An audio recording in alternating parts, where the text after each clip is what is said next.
Assalamu alaikum warahmatullahi wabarakatuh. Kubwa la kuambia ni kudumu na kuendelea kuisoma Qur'ani, kutangaza kitabu cha Allah subhanahu wa ta'ala. Qur'ani haimwachi mtu hivi hivi, bali watu Mwenyezi Mungu huwanyanyua daraja kwa kupitia Qur'ani, na hii Qur'ani ndio siku ya Kiyama itakuja kuwaombea na kuwatetea, lakini pia itakuwa ni nuru ndani ya makaburi yao. Kwa hiyo watu wazidi zaidi na zaidi kuisoma Qur'ani Mwenyezi Mungu Subhanahu wa Ta'ala, ili tuweze kupanda daraja, lakini Mwenyezi Mungu pia kutuhurumia kwa huruma zake, na hiyo Qur'ani siku ya Kiyama pia itatushufaia kama ilivyothibiti katika hadithi za Bwana Mtume Muhammadin sallallahu alayhi wasallam. Na Sheikh Muhammad, una mafanikio makubwa katika Qur'ani. Je, hawa vijana unawaambia nini? Washikamane na nini ili waweze kufanikiwa kama wewe jinsi ulivyofanikiwa? Mafanikio makubwa ya Qur'ani ni ile taufiki ya Mungu kukuwezesha kusoma kitabu cha Allah subhanahu wa ta'ala. Haya ndio mafanikio makubwa zaidi.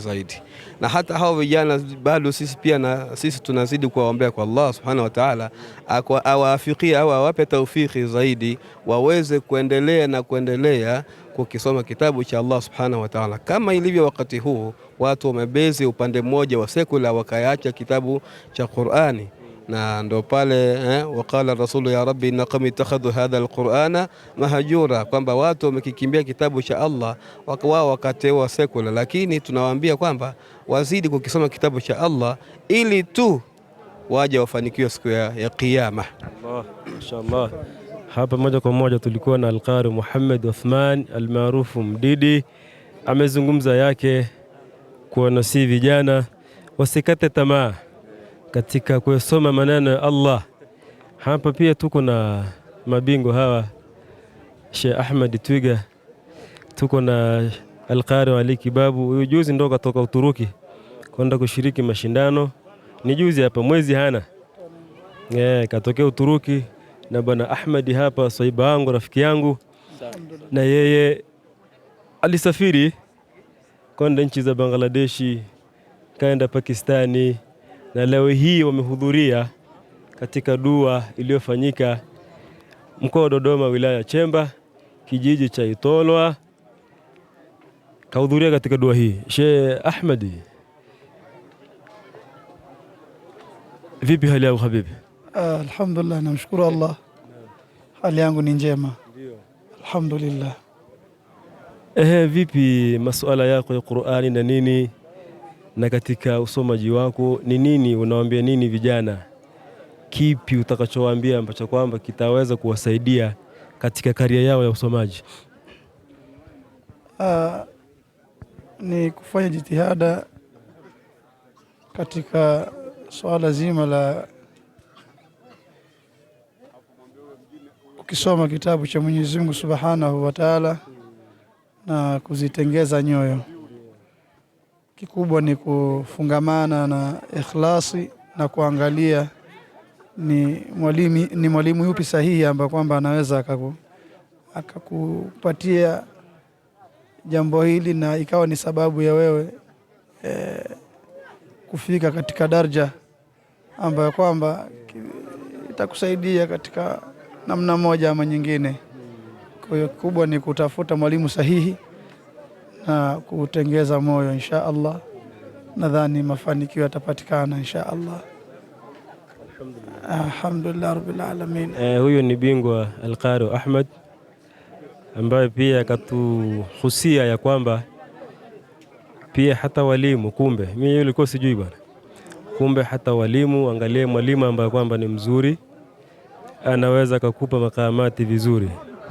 Al-Qari Ali Kibabu, bwana wewe ni mgeni kabisa katika nchi hii ya Tanzania, ni juzi ulikuwa Uturuki.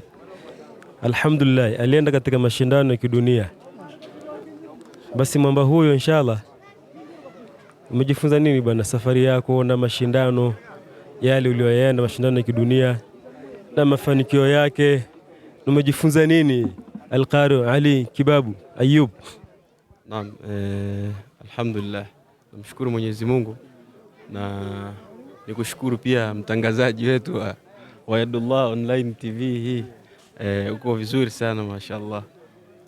Kiukweli kwanza niungane na walimu zangu walozungumza hapa.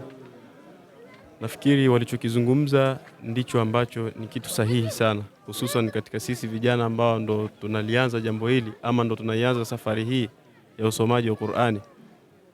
Kikubwa ni kumwomba Mwenyezi Mungu kama alivyosema Mwalimu Twiga, na kuangalia mwalimu ambaye pengine anaweza akakupatia kile ambacho unastahili kukipata. Naam, jingine ni juhudi binafsi juhudi binafsi ni muhimu sana katika jambo hili.